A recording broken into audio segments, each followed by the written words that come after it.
The bus was packed.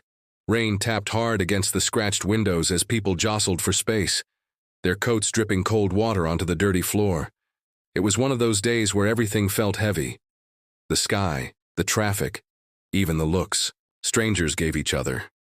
The number 23 bus lumbered through downtown, carrying the usual mix of tired workers, teenagers glued to their phones, and the invisible souls just trying to get through another day. In the middle of it all was Jamal, 17 years old, earbuds in, backpack heavy with textbooks and dreams no one seemed to care about. He was wedged between two grumbling men, his knees aching from standing too long. His shift at the grocery store had run late again, and all he wanted was to get home, crash into bed, and forget how exhausting the world could be. That's when he noticed her, a woman at the front, maybe in her late 20s, her hand pressed to her belly. She wasn't just pregnant. She looked like she could barely stand, her face pale, her other hand gripping the metal pole like it was the only thing keeping her upright. People saw her. They glanced. They shifted a little. But no one moved. No one offered a seat. Jamal hesitated for half a second. He was tired, so tired. But then his mama's voice echoed in his mind. Always do right, even when nobody's looking.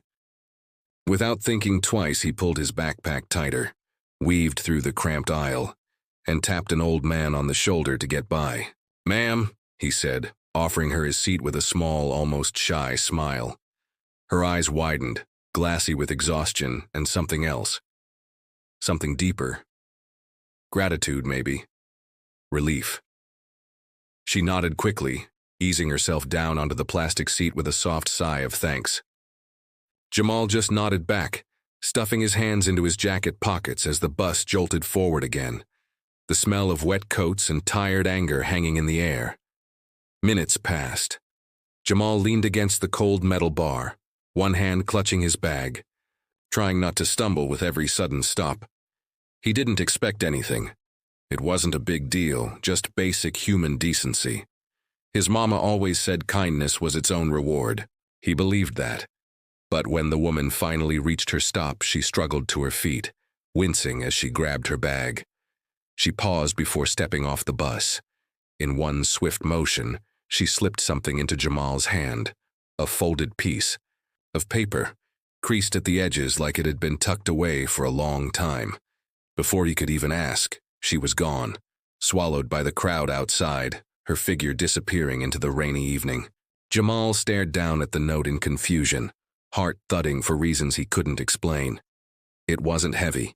It didn't seem like much, but somehow it felt important, like he was holding something bigger than just a few words scribbled on paper. The bus rattled on. Jamal sat back down in the now empty seat, turning the paper over in his hand. People bustled past him, talking about their day, laughing into their phones, complaining about the rain. All of it blurred together, background noise against the sudden stillness in his chest. Finally, he unfolded the note. The ink was a little smudged, the handwriting rushed but careful. He read it once, then twice. His fingers tightened around the edges. His whole world shifted in a heartbeat. The note wasn't just a thank you. It wasn't just a kind word from a stranger. It was an invitation, a promise, a door swinging wide open into a future he never even dared to imagine. But it came. With a warning, too. A decision he would have to make. A step he would have to take. One that would change everything. Forever. Jamal looked out the window, rain still streaking down the glass like tears. He didn't know it yet, but that one simple act of kindness would unleash a chain of events so powerful, so life-altering, that it would shake the very foundations of everything he thought he knew about the world, and about himself. And somewhere, out there in the city, forces were already moving. Watching, waiting, because sometimes all it takes is one small cry for help. And the whole world starts to burn. Jamal clutched the note tighter. He had a choice to make. But the bus wasn't stopping for him to figure it out. Time was moving. And somewhere ahead, destiny was already waiting. And it wasn't patient. Jamal stared at the crumpled note in his hand like it might bite him. The words were burned into his mind now. but he still didn't know what they meant. His heart hammered against his ribs, louder than the rain slapping against the bus windows. People shifted around him, getting off and getting on, but he barely noticed. The world felt distant, blurry, like he was sitting inside a dream he couldn't wake up from. He finally slid the note into his pocket, fingers trembling. Maybe he was making too much of it. Maybe it was just a weird thank you. Maybe the day was just messing with his head, piling one strange thing on top of another until he didn't know which way was up. Jamal tugged the hood of his jacket over his head and tried to shake it off. He told himself he would look at it again once he was home, once he could think straight. But even as the bus rolled into his neighborhood, he couldn't shake the feeling that something had already shifted inside him, like a door had opened, and now there was no way to close it. When Jamal finally stepped off the bus, the cold hit him hard. The air smelled like wet concrete and the sharp, metallic scent of rain. He zipped up his jacket and walked fast, his sneakers splashing through puddles. His block looked the same as always, old brick buildings leaning into each other, windows, glowing dimly behind worn curtains, the occasional bark of a dog echoing down the street. He pushed through the front door of his apartment building, climbed the stairs two at a time, and unlocked the door to his unit. The familiar creak of the hinges was somehow comforting. Home, or at least as close to it as he could get. His mom wasn't back yet.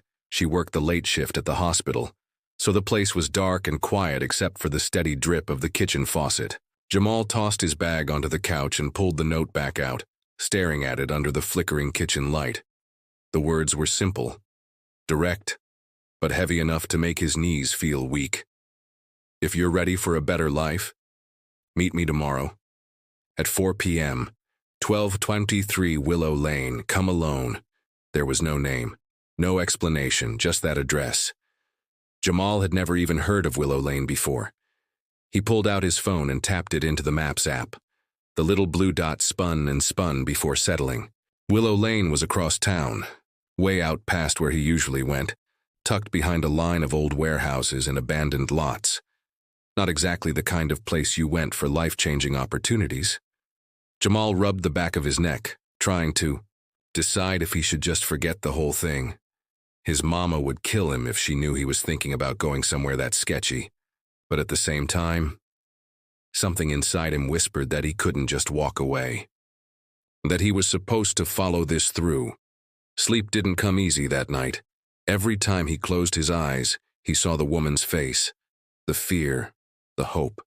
He remembered the way her hand had shaken when she passed him the note, like she knew she was handing him more than just a piece of paper, like she was handing him a future. The next day dragged on slow, every minute ticking by heavier than the last. School was a blur, teachers droning on, kids messing around in the halls. The same stale cafeteria lunches. Jamal kept checking the time, heart speeding up every time it got closer to 4 o'clock. By the time the final bell rang, his mind was made up. He was going. He didn't tell anyone, not his friends, not even his mom, who called him from work to remind him to do his homework and stay out of trouble. Jamal mumbled a promise he wasn't sure he could keep and grabbed his backpack, heading for the bus stop. The ride across town felt different this time. Every bump in the road made his stomach twist. He watched as the city changed around him. The shiny storefronts giving way to boarded-up windows, the clean sidewalks turning cracked and uneven. It felt like he was crossing some invisible line, leaving the world he knew behind. When he finally got off the bus, the air felt heavier. The sky was a deep gray now, the rain just a fine mist.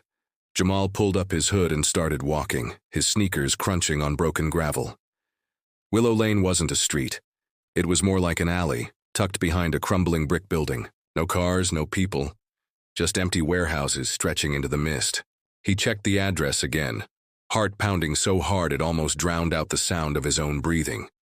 3 was a low, squat building with boarded-up windows and a battered metal door. A single light flickered above it, casting long shadows across the cracked pavement.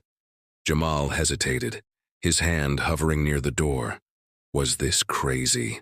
Was he walking straight into something he couldn't walk back out of? Before he could change his mind, the door creaked open. He stumbled back instinctively, his fists clenching. But no one jumped out at him. No one yelled. Instead, a soft voice called from inside. A woman's voice. Familiar. "Jamal," she said. "You came." He squinted into the darkness, heart thudding. It was her, the pregnant woman from the bus. Only now she wasn't hunched over in pain. She stood tall, her eyes sharp and alert, her hand resting lightly on her belly. "You have no idea how important this is," she said, stepping back to let him in. Jamal hesitated for a beat longer, then stepped inside. The door slammed shut behind him with a loud clang, and for a moment all he could hear was the rush of his own blood in his ears. Inside, the air was warmer. Dust floated in the shafts of light coming through the cracks in the boards. There were people here, a few scattered figures standing near the walls, watching him silently. They didn't look dangerous. They looked expectant, like they had been waiting for him. "You have a gift," the woman said, her voice low but steady. "And the world's about to need it." Jamal opened his mouth to ask what she meant, but before he could, another noise filled the air.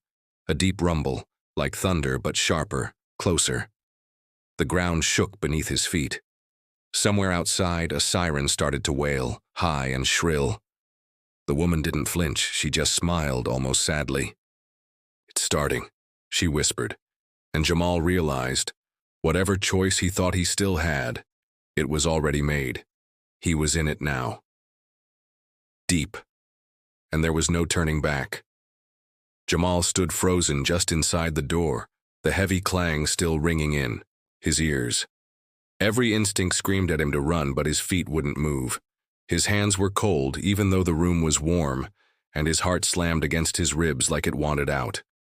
The woman, he still didn't know her name, gave him a look full of something he didn't understand yet. It wasn't pity. It wasn't fear. It was more like hope. And that scared him more than anything. "You're not here by accident," she said, stepping closer. Her voice was steady, but Jamal caught the tightness around her eyes, like she was holding back 1,000 words she didn't dare say yet. "There's a reason you were the one who gave up your seat. A reason you were the one who noticed." Jamal shook his head slowly, his mouth dry. "I'm nobody," he said, his voice barely above a whisper. "Just a kid from the east side." "No," she said, firm now. "You're the key. You just don't know it yet." The ground shook again, harder this time. Dust rained down from the cracked ceiling. Jamal flinched, his eyes darting to the others in the room. They didn't move. They were waiting for something. Or someone. A tall man with silver streaks in his hair caught Jamal's eye and gave a slow nod, like he was trying to reassure him. It didn't help. "What's happening?" Jamal asked, his voice breaking a little. The woman hesitated. Then she said, "They're coming? The ones who don't want you to know the truth? The ones who've been keeping people like you in the dark for too long?" Jamal stared at her. The words made no sense, but deep down, something twisted inside him. Something old. Something angry. Like a locked door inside him had just rattled on its hinges. "Who are they?" he asked, almost afraid to hear the answer. The woman glanced toward the door, then back at him. "We call them the Order. They control more than you can imagine. Schools, news, even governments. They don't want change. They don't want people like you realizing you're powerful." He laughed, but it came out brittle and scared. "I'm not powerful. I'm barely passing math." The woman smiled, but there was no humor in it. "That's what they want you to believe." Another rumble shook the floor, and somewhere far off, there, was a sound like metal grinding against metal. Jamal's stomach knotted tight. It felt like the city itself was groaning under some invisible weight. "We have to move," the woman said, urgency creeping into her voice now. She waved him forward, leading him toward the back of the building. As they moved through a narrow hallway, Jamal caught glimpses of old posters peeling off the walls, messages half